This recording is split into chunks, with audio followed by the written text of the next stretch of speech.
بەڕێزان بەردەوامین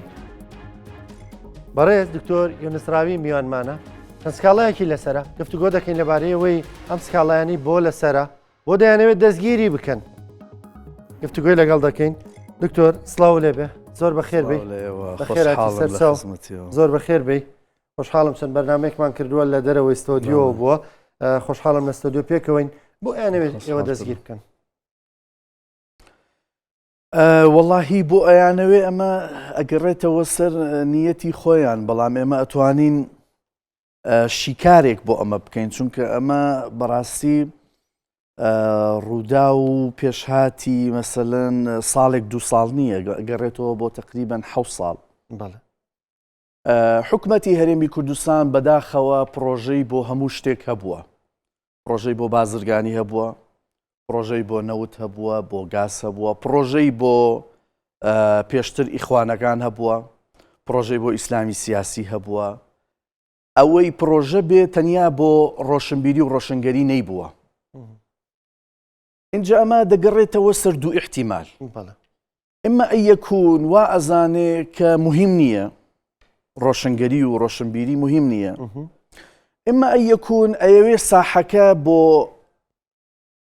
نەیارەکانی ڕۆشنگەری جێبهێڵێ ئەو واقعی کە بەسەر هەرێمی کوردستان هاتووە ئێستا ساحەی ڕۆشنگەری بەگشتی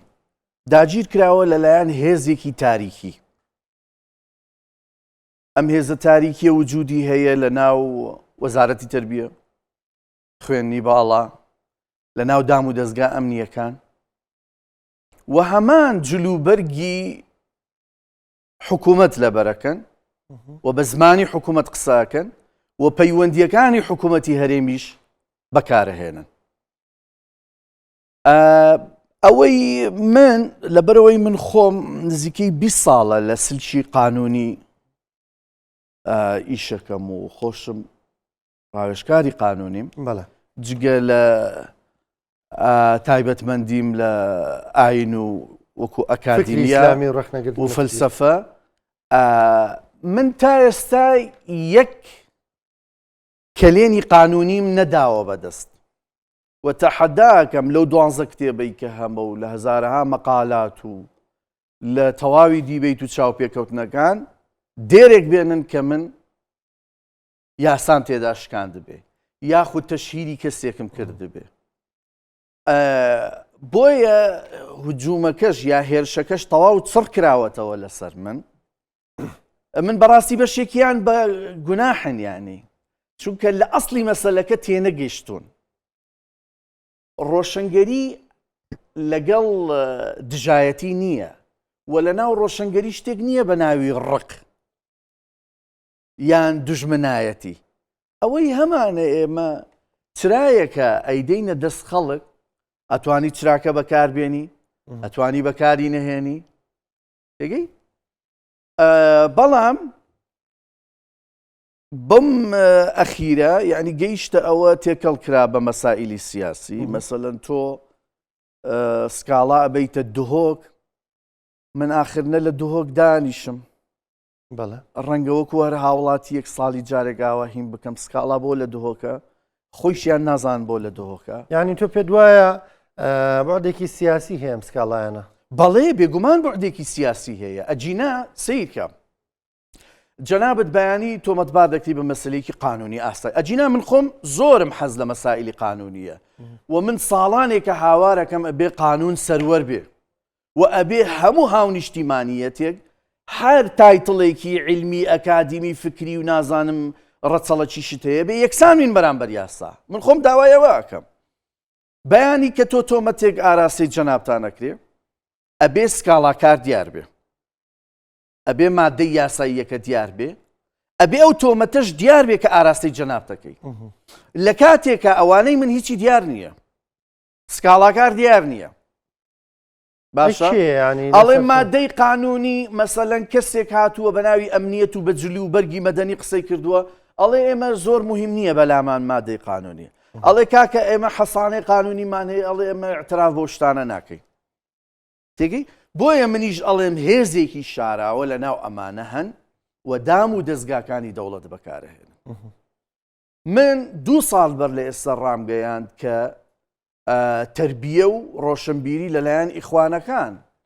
داگیر کراوە. لە کوردستان ئەزانی ئیخوان هەر ئەوە نییە دابنیشێ تەنکێ ڕیشێدا بنێت و ئەوە و حەسەن بەننا و سەید قوتب فەرمیان ڕەحمەت الله ئەوانە نین. کۆمەڵێک هەن لەناو حکوومەت لەناو پارتی و یەکێتیش هەن ئیخوانن بەبێ ئەوەی خۆیان بزانن ئیخوانن. لەژێر کاریگەری و فکرەدان بەڵێ ئەمان لەژێر کاریگەری ئەو ئیخوانی مۆدرنەتەی پێ دەڵێن کە ئێستا لە جیهانە هەن بە بەرگێکی مەدەنی و بە زمانێکی قانونی و ئەدەبیش قسە ئەکاتن. بەڵام لە دواوە نا ئەم ئێوە سەوت و دەنگی ڕۆشنگەری کب بکە و دەنگی ئەو ئیعتیقادە خۆی هەیەی بیهێنێتەوە سەر. ئەم بیرە نامۆیە بە کۆمەڵگەی ئێمە ئەم ڕەنگە ئێستا برایەکی خوان بڵێ جاچ کێشەی هەیە. ئەم بیرە نەک نامۆیە بە ئێمە، ئەم بیرە نامۆیە بە ئیسلام، نامۆیە بە بەشەریەت، نامۆیە بە خاک. ئەمە لە هیچ جێگەیەک ناڕوێ، تۆی ئەم بیرروڕایە ناڕوێ. مەسەلەن لە مەسر هات دروست بوو، دوای خۆی مەسریەکان فەقیرانە باجەکەیاندا، خەڵکی مەسر باجەکەیدا. گەیشتە خەلیز لایەن محەممەد قوتب برای سەید قوتب بوو ئەمانە دیسان سعودیەکان کۆمەڵی خوێنیاندا و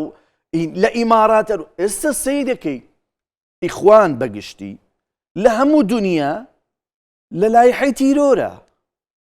وەکو فکر لە لای کوردستان تازە بە تازە ئەیانەیە حکم بکەن. و من شتێکی دیکە بە تۆ بڵێ مامۆستا ڕانکوجێ، ئیسلامی سیاسی لە ئێستادا کە ئێمە قسەکەین لە پەلە قاژەی مردنە. ئەمە ئەخیر جوڵەکانیانە کە ئەمرن و بۆیە ئەمان دواهەمین کارتەکانی خۆیان بەکارەهێنن و دێن لە ڕەمزەکانی تۆ ئەدەن و ئەمەی پێڵن فیشەکی ڕەحمەتی مردنی خۆیان لە تۆ بەتاڵەکەنەوە. بۆیە خەڵکی ئێمە وا هەز نەکە ئەمان زۆر لاوازن و ئەمان مەقبول نین تەنانەت لە نیشتیمانەکەی خۆیان و لەسەر ئاستی جیهانیش. لە ماوەیە ئەخیر شتمان بینی من وەکو مەسەلەن بۆ کۆمەلگای کوردی تۆزێک ڕوون بێتن مەسەلەن ئیخوانیەکانی خۆمان هاتن کردیان الله خوشک و براکانمان لە غەزە لە برسان و لە تێن و تەجید خۆمومان متعاتفین وەکو کوردێک کە کەسێ برسیە بێ. $9 میلیارد دوای قیاداتی خۆیان حەپەلوشیان کرد دزیان.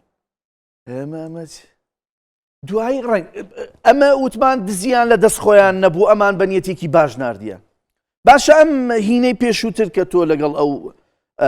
کە سوکاری خۆمان لە چەمچەماڵ قسەتە کرد بۆ هەڵوێستێکیان بۆ ئەمان نەبوو وانە؟ دەڵێن ڕێکخراوەکانمان بەشدارە و ڕێکخراوەکانیان شەو ڕۆژیان خستۆتە سەر یەک لەوێ کۆمەکیان کردووە بۆیان لەگەڵیان بوون. البەینەة عەلا من ادعا ئەتوانێ بانگەواز بکاتن هەر شتێکی دیکە بڵێ، بەڵام بۆ لە ئەمەی غەزە سەوت و سوورە بوو ئاڵای کوردستانمان ئەبینی ئەی بۆ بینی بیاخر من متابعی ڕۆژانم بەڵام وجودی نییە. تۆ من خۆم وەکو دەڵێ شایەدیەک بۆ کەسێک کە خۆی لێرە نییە من لێرە پێشکەشکارم یانی بۆ نمونە من ڕێکخراوەکە حاجی کاروان مەبینی لە چەمچەماڵ کۆمەکی دابەشە کرد ینی ئەو حەقیقەتا بێ بڵم لێرە میدیاکارێک ڕاست بۆیانە تۆ ئیخوان لە کەسێک کۆ نابێتەوە. باشە پێم بامە پرسیارێکی پێم ئیخوان هێزێکی شاراوەیە. ئێمە لە ئانوساتێک نان ئەدراغەزە کە 3 مانگ لێرە موچەخۆری کوردستانی بێنان بوون تێگەی من باسی ئەوەت بۆ مەجیان لە شخصێک کۆ نابێتەوە. لە ماوە سەرکردێکی ئیسلامیەکان وتی خوان پەیوەندی بێمۆ نییە، وانی جیانی پەیوەندی بێمۆ نیە و ئێمە سەر بەوان نین. جێیت ئێمە مەسەلەن ئەوەی تۆمە بەسە یەکگرتووی ئیسلامیە یەکێک لە سەرکردن یەکگرتووی ئیسلامی هەر خۆی کاک سەلاحەدین بەهادین 3 ڤیدیۆی هەیە لە 3 فترەی جیاواز و لە 3 شوێنی جیاواز باز لە ئەوە دەکا کە ئەوان بە شانازیەوە سەر بە قوتابخانەی ئیخوانن موسلیمینن ئەوە لە یوتیوب خەڵک دەتوانێت بگەڕێتەوە سەری و ئەمان شانازی دەکەن بەمە. ئێمە مشکلەمان ئەوە نییە یەکگرتووە کۆر حزبێکی دیکە مەسە بەم دوایە نەیانتوانی لە هەولێر کورسێک بێنن ینی لە لاوازبوون و پوکانەوەدا لە بەروی خەڵک تێگا ئەدەڵە دەنگمان زیادی کردووە. دەنگ بەچیەوە سیرکە ئێمە گەر بین ناحیەی زیادبوونی دەنگ تۆ خلالی 4 ساڵ 4 نەوەی دیکە توانێت دەنگ باتن وانە تۆ کورسید نەهێنا بە نەتیجەکە کورسید نهێنا. ئەمان لە توانەوەن و لەسەر ئاستی جیهانیش بەڵام ئێمە مشکلەمان ئەمانە نین. ئەمانە بەشێکی بچکۆلەی معادلەکەن. باشە ئێمە هێزێکی ئیخوانی مۆدرنەت لە ناو دام و دەستگاکانی حکوومەت هەن یعنی وە تۆ کاران. پێداوەندە کاریگەرە لە هەرێم بۆیە من لە گرتە ڤیددیۆیەکە گوتارەکەم ئاراستەی سەرۆک و حکوومەت و جێگرەکەی کرد. باشە ئایا ئەمانەی کە قسەکەن بە ناوی ئێوە و دام و دەستگای حکوومەت ئێوە ئاگادارن؟ ئەگە ئاگادارن ئەی چۆن ئیجرئەت ناکەن؟ ئەگەر ئاگادار و ئیجرئەت ناکەن ینی ئێمە بەرەو ئاقارێکی لە تونێڵێکی نادیارین. ئەو کاتە ئێمە ناچارین کۆمەلگای نێودەوڵەتی و ڕێکخراوەکانی ڕۆشنبیری لە دنیا بجوڵێنین. من لێت ناشارمەوە مەسەڵەن یەک لەو کەسایەتیانەی کە خۆی پێ بە ناوی خوا قساکە زۆرجار باشە ئەڵێ کاکە ئێوە بۆ لێرە دانیشن بۆ خۆتان ناسنە غەڕبی کافر و ئەمانە باشەمە نیشتیمانی ئێمەیە. تۆ کە فکرێکی غەربی هاوردەی تۆ کە کۆیلە و کەنیزێکی ئۆردوغانی بۆ لە نیشتیمانی منی بڕۆ بۆ خۆت لەوێ عیبادەتی ئەم کەو نزیک ئەم نیشتیمانە جێگەی مومانیتیان نابێتەوە ئیسلامی و ئەلمانی و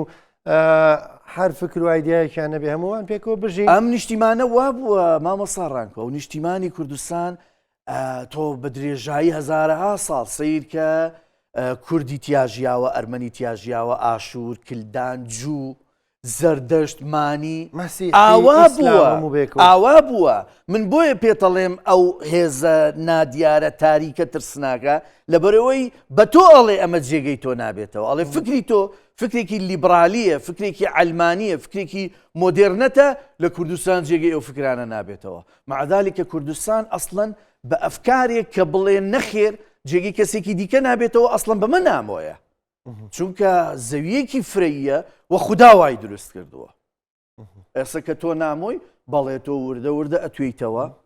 و من باوەڕ بکە من ئەمان کە ئەو هەموو بە سیاسەکانی ژەرمە مامەڵیان لەگەڵ کردووە ینی لە هێزە سەرەکیەکانی ژا لێکێتی پارتیشدا هەمیشە مەلای تیا بووە شێخی تیا بووە پیاوانی تەریقەتی تیا بووە. بەڵێ خۆی ئەسڵە تۆ سیر کە ئێستا نیوەی مەلاکانی کوردستان سەر بە پارتیوێکی تین کەمینەیەک لەگەڵ ئەمانن. بەڵام مشکلێ کابراکە مەسەلە مامۆسایەکی ئاینیە ئەوەلەن ئینتیمائی بۆ نیشتیمانەکەی خۆی هەیە بۆ زمانەکەی خۆی هەیە بۆ خەڵکەکەی خۆی هەیە باوەڕی بەیەکەوە ژیانە باوەڕی بە قبولکردنی ئەوەی ترە ئەمە هیچ گرفتی تیانە. بەڵام ئەمەی دیکە کە عقلەتێکی لە دەرەوە هاوردە کردووە ئەوێ عقلێتێکی مەسەلەن ئەمە ئێستا هەنیانی مشکلەکە ئەوەیە ئاخر ئێمە لە زۆر ڕەهەند مشکلەمان لەیە ئەمان هێزێکی ئاشکرای تورکی پاڵپشتیانەکە و کاتێک لە شوێنێک ڕابگیرێن یان ئیشێکیان بۆ بوەستێندرێ ڕێک ئەمە بەکارەهێنن. و بەداخەوە من پێم وایە حکوومەتی هەرێم کاتی ئەوەیە لەسەر ئەمە هەڵوەستەیەک بکە. ئێمە وەکو ئەوان خیتاب ناکەین بڵێن ئەمە زەوی ئێوە نییە بڕۆنە دەرەوە نابێکەوە ئەژین بەڵام ئێمە باوەڕمان بە حیوارە بە گفتوگۆیە بە ڕاگۆڕینەوەیە. ئەوان بڕۆیان پێ نییە نەخێرەمان کە تۆ پێتەڵێت تۆ بۆ لێرە ئەژی بۆ ناڕۆی دەربە دەربی ینی ئەم نەفیتەکە ئەم گەیشتۆتەوە قەنەعەتە کە ناتوانێت لەگەڵ تۆ ئەمە بەکێ وتراوە بە خۆت ئەمە بە خۆم وتراوە بڵێ ئەڵێن لێرە مەژی ئەڵێن تۆ ئەسڵەن ئێمە ئاوا بەخیتا ئێمە پێمان سەیرە تۆ لێرە ئەژی ئێمە بە ناوی کێوە دەڵێن ئێمە بە ناوی ئەو هێزە ئیخوانیەی کە لە ناو دام و دەستگاکانی حکوومەت دەستڕۆیشتون و ئیشیان پێکرێ ئێستا توانن ئیلقا قەبزێک بۆ تۆ دەربکەن و باشە بەبێ ئەوی تۆمەتەکەشت دیاربی خۆشت بزانین چیت کردووە. تۆمەتەکەی تۆ بەو شێوازەیە ئێستا فەرمانی دەستگیرکردن بۆ دەرکراوە هی من هەمووی بەو شێوازەیە بەڵێ لەبەرەوەی لە زۆربەیان مادەکە دیار نییە لە یەکێکیان ئەڵێ تۆ لە هین کاک سەلاحەدینی ئەیوبی قسەت کردووە جید لەسەر کەسایەتێکی تاریخی بەیانی جەناب لەسەر ئەدۆڵف هیتلەر یان چەرچڵ قساکەی ئەبێ لە قانونی ئوسولی محاکەماتی جەزایی شتێک هەیە بە ناوی خصومە واتە کەسێک ئەبێ